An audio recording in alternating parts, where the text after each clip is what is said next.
My name is Jordan Willis Lester. I'm 30 years old. I'm from the Metro St. John's area of Newfoundland and Labrador, Canada. And this is why I believe I'm going to win Season 7 of Big Brother Canada. First of all, I'm transgender, pansexual, so why would that be relevant? I could get into a showmance with anyone I need to get into. Guy, girl, doesn't matter. It's to advance my game and nothing else. I'll make them think that I really do care about them. I'll cut them when they least expect it, and I'll use them to cut anyone else who gets in my way.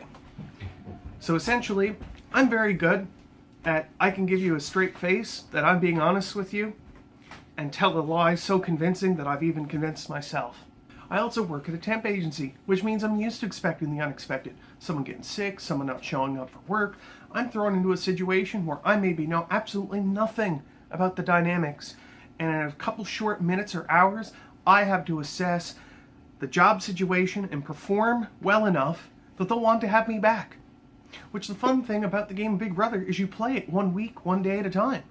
Each day, each week you're there, you're trying to prove why you should still be allowed to be there and not be the person who gets sent out the door.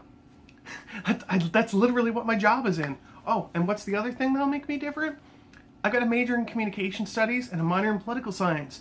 So I know how to read people's body language, I know how to manipulate people, and more importantly, I know how to get a read on people, and I know a thing or two about propaganda, and I'll use that to my advantage. What real-life experience do I have manipulating people and getting them to do what I want them to do without them realizing it?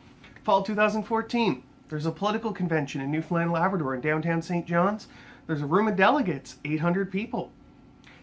I was one of the masterminds that forced a third vote by causing the two top candidates to statistically tie, forcing a third ballot when there were only 2 people on the ballot, throwing the entire room into chaos, which allowed me to go up to delegates one by one and manipulate them to what I wanted them to do, so that eventually it was decided by 15 votes. And no one could figure out where those votes were except me. How easy will that be for me when there's 12 to 16 people in the house and you're around them 24/7 instead of only being around them for 3 days on a weekend? You might as well just give me that money now. I can also try some unconventional strategies to show that I'm not afraid of anyone. I'll offer to call a house meeting and say the purpose of the house meeting is I'm going to sit in the center of the room, and anyone who has anything negative or positive to say about me, they can say it in front of the entire house.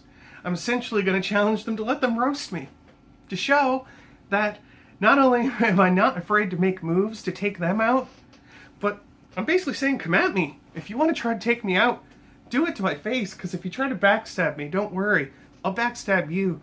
Better to come at me front on than to try to take me from behind, because they try to take me from behind, I'll manipulate them. The only chance they have is they come at me. So, you ready?